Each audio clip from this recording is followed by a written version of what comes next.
오늘 우리 함께 읽고 은혜 나눌 말씀은 사도행전 5장 40절에서 42절입니다. 사도행전 5장 40절로 42절 말씀입니다.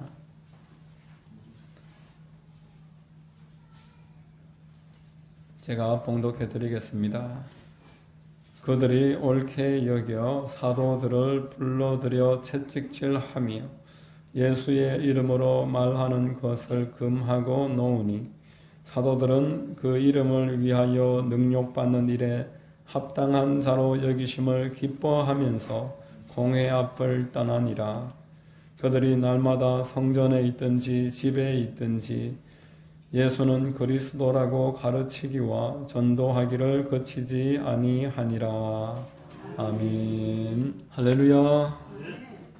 주일 오전 예배 나오신 여러분들을 주님의 이름으로 환영하고 축복합니다. 자, 우리 옆에 분들과 한번 인사하시겠습니다. 참 잘 오셨습니다. 참 잘 오셨습니다. 만나서 반갑습니다. 예, 저는 오늘 봉독해드린 사도행전 5장 40절 이하 말씀을 통해서 합당한 사람 이와 같은 제목의 말씀의 은혜를 나누겠습니다. 성령께서 우리 모두에게 큰 은혜 더해 주시기를 바랍니다. 여러분, 하나님은 일을 서두르시는 법이 없습니다. 하나님께서 일을 하시는 모든 면면을 살펴보면은 하나님은 사람을 합당한 자가 될 때까지 준비를 시키시고, 그래서 그가 준비가 된 다음에 그를 통해서 일을 하심을 우리가 보고 있습니다.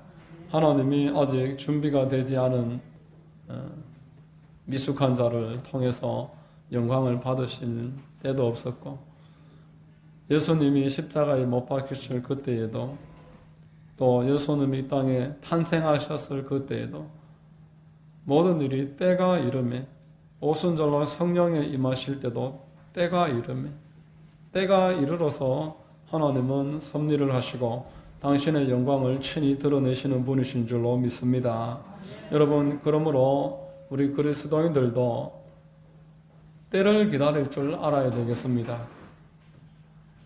때가 기다려서 그 때가 되었을 때에, 그 때가 되면은 하나님께서 밀어주시고 하나님이 이끌어 가시면 내 앞에 내가 상상하지 못했던 어떤 난관이 있어도 하나님이 목자가 되시고 책임을 지시기 때문에 넉넉하게 감당할 수가 있게 되는 것입니다.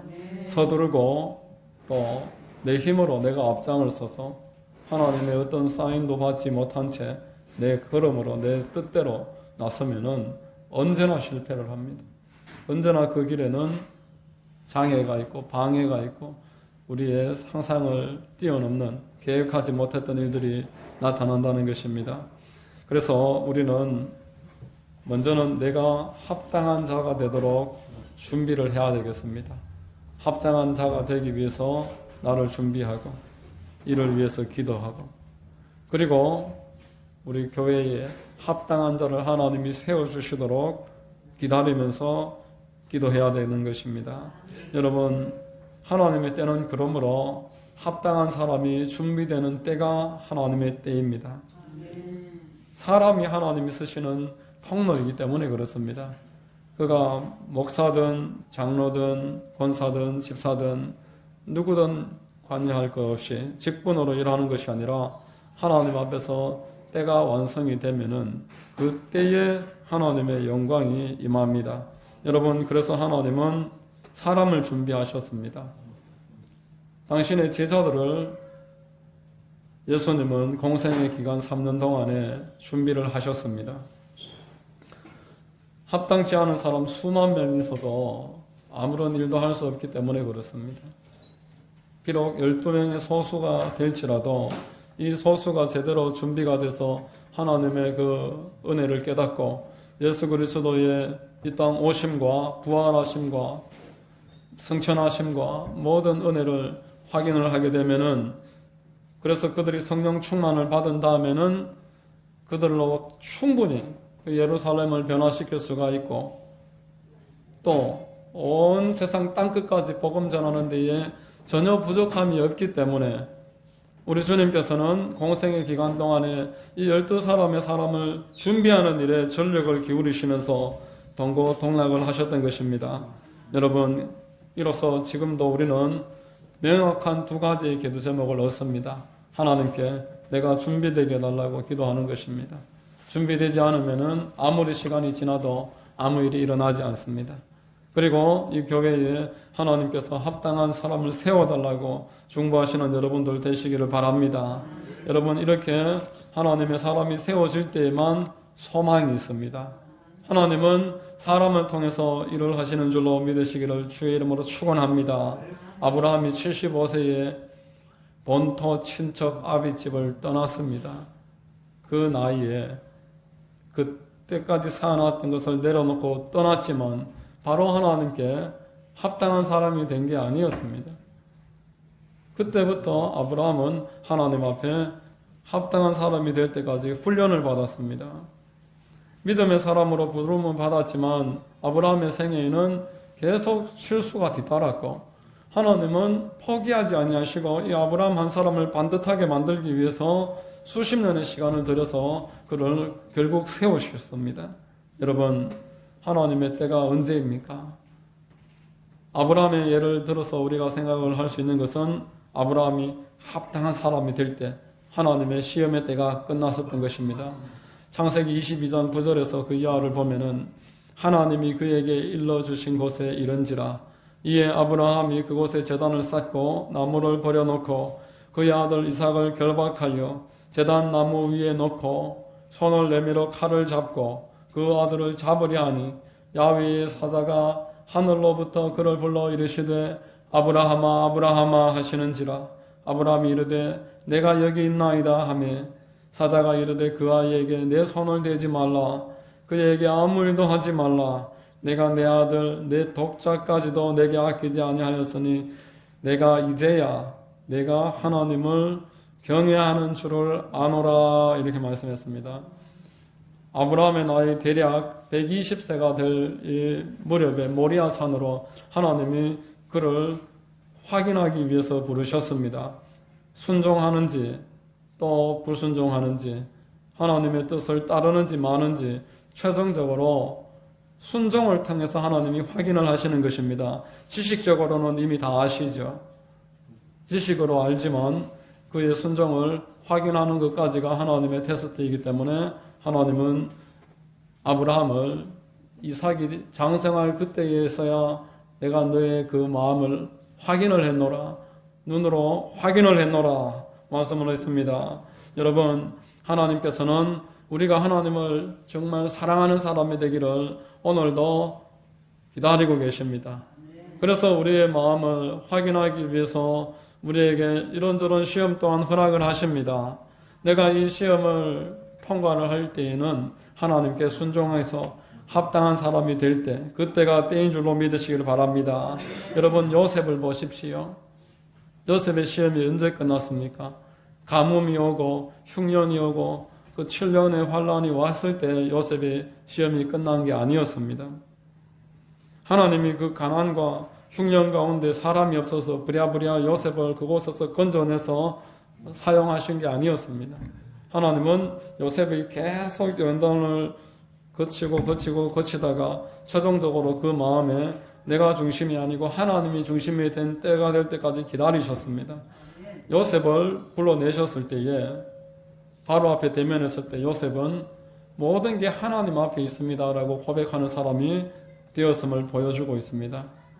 그리고 그 형들이 올라왔을 때에도 요셉은 이미 마음에 하나님께 모든 것이 있음을 정리를 시킨 이미 마음이 하나님 앞에 정리가 된 모습을 보입니다. 창세기 45장 5절 이하에 보면은 형들에게 이렇게 말씀을 합니다. 당신들이 나를 이곳에 팔았다고 해서 근심하지 마소서, 한탄하지 마소서. 하나님이 생명을 구원하시려고 나를 당신들보다 먼저 보내셨나이다. 이 땅에 2년 동안 흉년이 들어서나 아직 5년은 밭갈이도 못하고 추수도 못한지라 하나님이 큰 구원으로 당신들의 생명을 보존하고 당신들의 후손을 세상에 두시려고 나를 당신들보다 먼저 보내셨나니 그런즉 나를 이리로 보내신 이는 당신들이 아니요 하나님이시라. 하나님이 나를 바로에게 아버지로 삼으시고 그 온 집의 주로 삼으시며 애굽 온 땅의 통치자로 삼으셨나이다 말씀을 합니다. 여러분, 왕 앞에서, 그리고 나를 이 땅에 팔아넘긴 원수와 같은 자들 앞에서 요셉은 이 모든 일이 하나님이 하셨음을 진실로 알고 고백하는 모습을 보여주고 있습니다. 이 모습이 하나님께 합당한 모습이다라는 것입니다.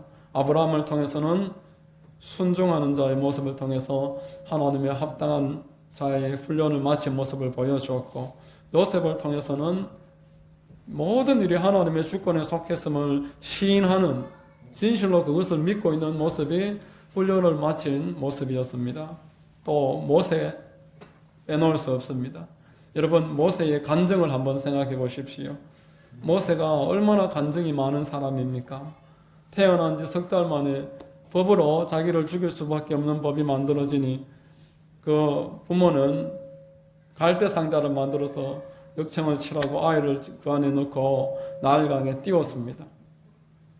파도가 쳐서 덮을 수도 있고 또 배에 부딪힐 수도 있고, 애국 군사들이나 아니면은 나쁜 사람들에게 발견될 수도 얼마든지 있는데, 하나님은 이 갈대 상자를 신속히 이집트의 공주 앞으로 이끌어 가셨습니다.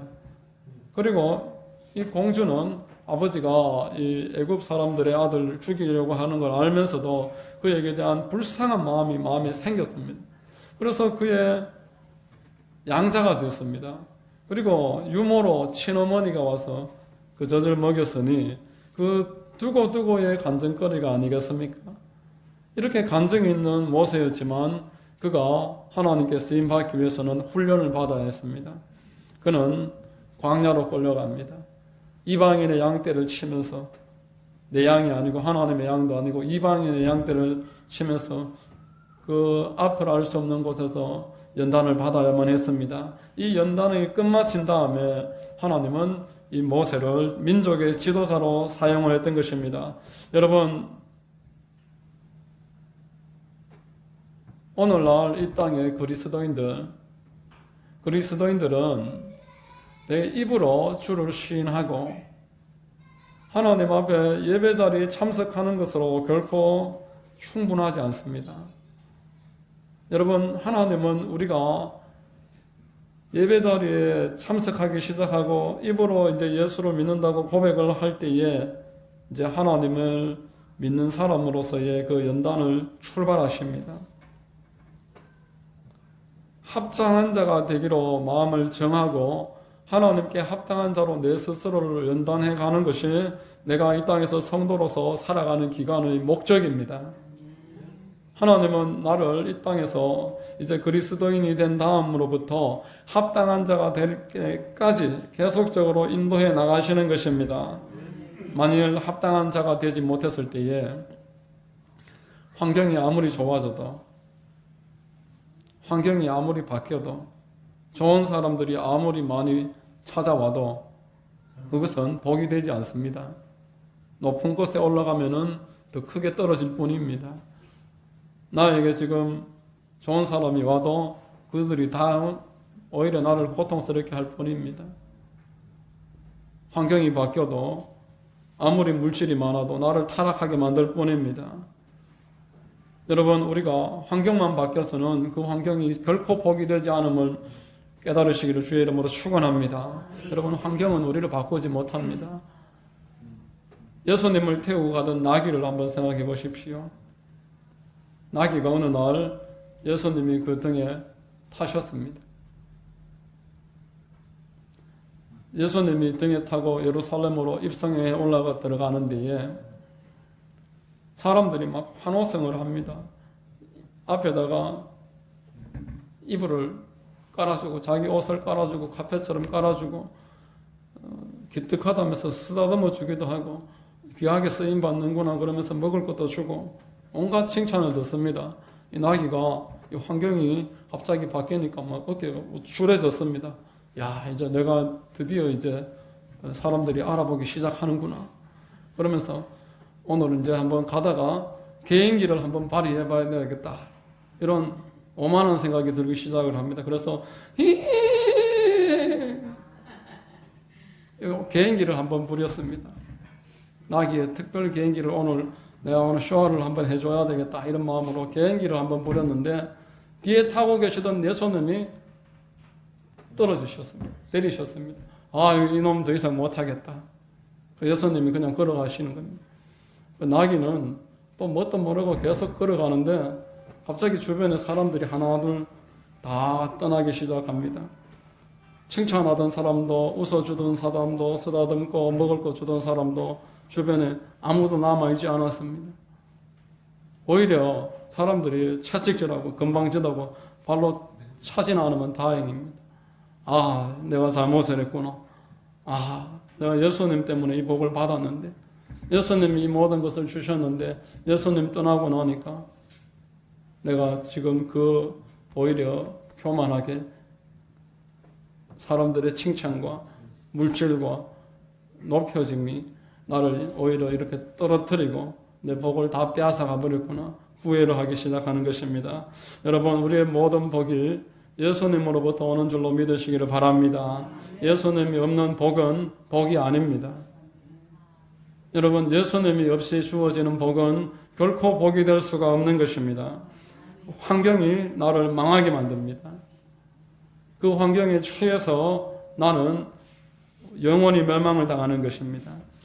하나님은 특별한 뜻이 있으셔서 우리 환경도 때로 축복을 하셨습니다.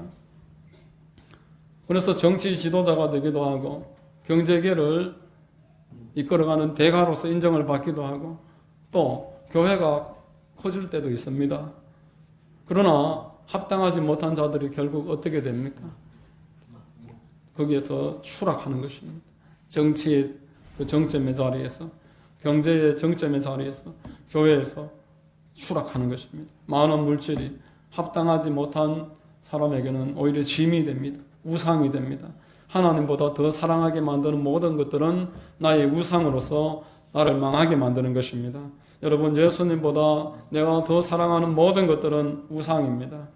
내 몸도, 내 자녀도, 내 물질도 내가 나보다 하나님보다 그것들을 더 사랑하면 나의 우상입니다. 누가복음 12장 16절 이하에 한 부자가 그 밭에 소출이 무성함에 심중에 생각하여 이르되 내가 곡식 쌓아둘 곳이 없으니 어찌할까 하고 또 이르되 내가 이렇게 하리라 내 곡간을 헐고 더 크게 짓고 내 모든 곡식과 물건을 거기 쌓아두리라. 또 내가 내 영혼에게 이르되 내 영혼아 여러 해 쓸 물건을 많이 쌓아두었으니 평안히 쉬고 먹고 마시고 즐거워하자 하리라 하되 하나님은 이르시되 어리석은 자여 오늘 밤에 내 영혼을 도로 찾으리니 그러면 내 준비한 것이 누구의 것이 되겠느냐 하셨으니 자기를 위하여 재물을 쌓아두고 하나님께 대하여 부요하지 못한 자가 이와 같으니라 말씀을 했습니다. 여러분, 하나님 없이 주어지는 모든 것들은 결코 복이 아닙니다. 하나님께 우리를 가까이 이끌어주는 것만이 복인 줄로 기억하시기를 바랍니다. 나를 하나님을 더 사랑하게 만들어주는 것만이 사실상 하나님이 나에게 주고 계시는 복입니다. 그 외의 것들은 내가 하나님을 섬기지 못하게 가로막고 있는 것입니다. 그러므로 저와 여러분들은 이제 우리가 합당한 자가 되기 위해서 하나님께 합당한 내 마음이 되게 하기 위해서 기도도 하고 말씀을 묵상도 하면서 때로는 금식 기도까지 할 때에 하나님 앞에 내 영이 깨어날 수 있고 나를 보는 눈이 열려질 수가 있고 그래서 내가 하나님 앞에 잘못되어 있는 것들은 회개하고 버릴 때 하나님께 합당한 자로 걷기 시작하는 것입니다. 하나님은 우리가 이렇게 합당한 자가 되기를 지금도 기다리고 계심을 여러분 꼭 믿으십시오. 오늘 본문에 합당한 자라는 말이 나옵니다. 사도들은 그 이름을 위하여 능력받는 일에 합당한 자로 여기심을 기뻐하면서 공회 앞을 떠나니라 말했습니다. 이 합당한 자라는 단어의 그 헬라어가 카탁시오라는 단어입니다. 카탁시오. 가치 있다고 여겨준다 이런 뜻입니다. 가치 있다고 여긴다. 하나님께서 이 사도들의 하나님의 나라와 하나님의 영광을 위해서 수고하고 고난받기에 가치 있는 자다, 준비된 자다, 그렇게 여겨주셨다 이 말입니다. 세상이 볼 때는 쓸모없는 사람들이고 세상이 볼 때는 거슬리는 사람들이요, 아무것도 아닌 저 사람들이지만 하나님 보시기에는 내일을 위해서 충분히 준비되어서 내일의 그 자리에 서서 온몸으로 갈아먹으면서 하나님의 영광을 드러내기에 너희들이 가치가 있는 존재가 되었다. 하나님 쓰임에 합당한 존재, 고린도후서에서 말하듯이 하나님 쓰임에 합당하게 준비된 존재가 되었다라고 사도들을 칭찬하고 있습니다. 여러분, 이 사도들이 어떤 태도로 보입니까? 합당한 자로 여기심을 기뻐하면서 이렇게 말합니다. 오늘 제가 말씀드리고자 하는 핵심이 여기에 있습니다.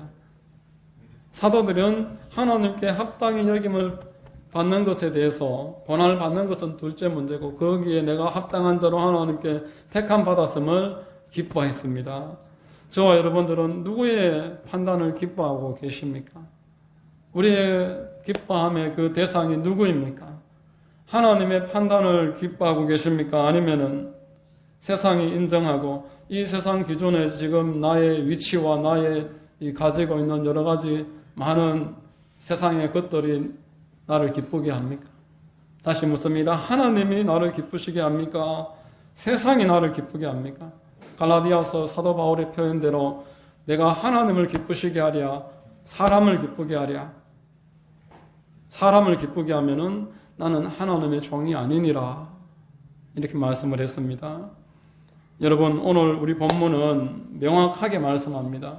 하나님이 기뻐하시고 사용하시는 자는 하나님께 합당한 자로 여김받는 것을 사모하는 사람, 그의 마음에 하나님의 평판을 가치 있게 여기는 사람, 하나님이 나를 어떻게 보고 계실까 여기에 촉각이 곤두서 있는 사람을 하나님 또한 귀하게 여기신다라는 것입니다. 여러분, 시편 91편에 이래 말씀했습니다. 하나님이 이르시되 그가 나를 사랑한즉 내가 그를 건지리라. 그가 내 이름을 안즉 내가 그를 높이리라. 그가 내게 간구하리니 내가 그에게 응답하리라. 그들이 환난 당할 때에 내가 그와 함께하여 그를 건지고 영화롭게 하리라. 내가 그를 장수하게 함으로 그를 만족하게 하며 나의 구원을 그에게 보이리라 하시도다. 아멘. 자, 16절 같이 한번 읽겠습니다. 시작. 내가 그를 장수하게 함으로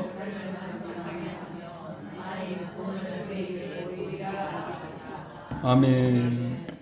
자, 여러분, 마귀는 유혹합니다. 너희가 세상 평판보다 하나님 평판 더 중요하게 여기면 너 인생이 불행해진다. 세상 평판을 쫓으면서 살고 마지막에 예수 믿어서 천국만 가면 되지 하나님 평판을 더 중요하게 여기면 너 다 놓쳐버린다. 이렇게 마귀가 유혹합니다. 세상에 살 동안은 하나님보다 뭐니 해도 돈이 있어야 된다. 이 마귀의 유혹입니다. 여러분,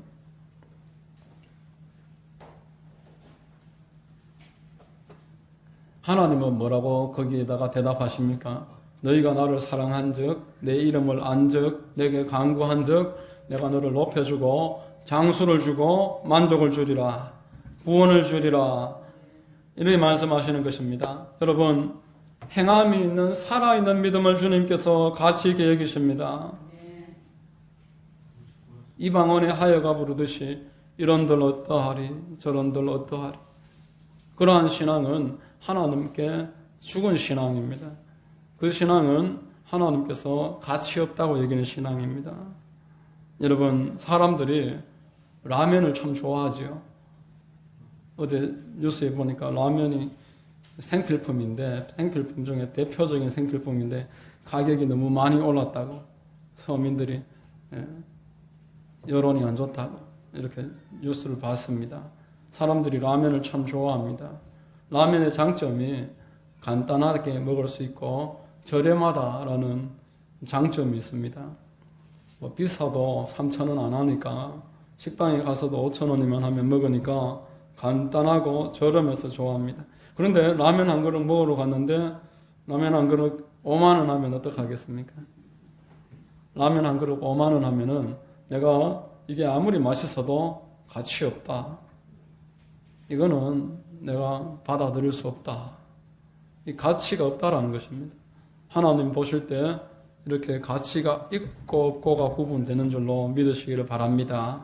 여러분, 하나님은 사람을 보실 때 가치가 있다 없다, 우리가 라면을 보고도 라면 5만 원 주고 사 먹을 수 있을지 없을지 가치를 판단하듯이 하나님도 이 사람의 내 신부로서 가치가 있다 없다 판단하십니다. 물론 세상 사람들 기준보다 낫지만 교회를 다니고 예배를 참여하니까 세상 사람들 기준보다 낫지만 하나님의 신부로서 가치가 있는지 하나님은 보고 계신다라는 것입니다. 오늘 이 사도들은 하나님 보시기에 가치가 있다. 사도들은 그것이 기뻤다. 이렇게 말씀하고 있습니다. 하나님께서 내가 교제할 만한 가치가 있다 없다 평가하십니다. 내가 마지막에 들어 올릴 만한, 들림 받을 때 함께 공중 혼례잔치에 참여시킬 만한 가치가 있는지 없는지 하나님께서 평가하십니다. 살아있을 때 하나님 주님 만날 준비를 하라고 하셨습니다. 하나님 보시기에 가치 있는 자가 되어라, 그 말씀입니다. 하나님 보시기에 가치 있는 사람, 하나님의 나라를 위해서 수고와 헌신을 할지라도 하나님의 가치를 더 귀하게 여기는 사람, 그 사람이 하나님 보시기에 가치 있는 사람입니다. 여러분, 준비되지 않은 신부는 마지막 날 혼례잔치에 들어가지 못한다고 했습니다. 슬피 울면서 후회하게 된다라고 말씀했습니다. 우리는 이 땅에서 살아가는 동안에 내가 합당한 자가 되기를 목표로 삼고 이를 위해서 끊임없이 기도와 말씀으로 스스로를 돌아보면서 우리가 예수 그리스도의 신부로서 예수 그리스도의 그 피 흘림의 공로를 내가 정말 가치 있게 여기면서 살아가고 있는지 스스로를 돌아보면서 예수님의 보혈의 가치는 변하지 않지만 내가 그것을 가치 없게 여기면서 살아가고 있을 때 하나님 보시기에 나는 가치 없는 사람입니다. 그러나 예수님의 보혈의 공로의 가치에 대해서 내가 그만큼 충분히 인식하고 그 가치를 최고의 가치로 인정하면서 오늘 아브라함처럼 순종하면서 요셉처럼 하나님의 주권을 인정하면서 그렇게 하루하루 나아가면은 날마다 주님 보실 때에 더 가치 있는 자가 되어서 주님께서 우리를 들어올리시기에 기쁨으로 우리를 받아들이시고 우리가 하나님 나라에서 하나님과 함께 큰 은혜와 만족을 누리게 될 줄로 믿습니다. 여러분, 하나님의 평판을 중요하지 않는 것은 잠들어 있는 것입니다. 오늘 말씀이 여러분들 우리 모두가 함께 깨어나는 말씀 되기를 주의 이름으로 축원합니다. 사도들과 같이 세상의 평판보다 하나님의 평판, 하나님의 가치 이것을 더 귀하게 여기면서 하나님의 뜻에 내가 합당할 때 기뻐할 수 있는 그런 우리 모두가 될 수 있기를 예수 그리스도의 이름으로 축원드립니다. 기도하겠습니다. 하나님 아버지 감사합니다. 오늘 말씀을 통해서 참으로 하나님께 합당한 자가 되는 것이 우리의 목표가 되어야 되고 하나님께 합당한 자가 되는 것이 우리의 기쁨이 되어야 함을 말씀을 통해서 깨닫습니다. 우리 하만순복음교회 모두가 하나님께 합당한 자가 될 수 있도록 이끌어 주시옵소서. 그리고 그 사실이 우리에게 참된 기쁨이 되고 감사가 되도록 인도해 주시옵소서. 우리 한 사람도 하나님 앞에 가치 없는 자가 되어서 돌림받지 못하고 후회하는 일이 없도록 오늘 이후로 주님께 최고의 가치를 두면서 살아가도록 성령님께서 인쳐주시고 역사해 주시옵소서. 예수 그리스도의 이름으로 감사하고 기도드립니다. 아멘.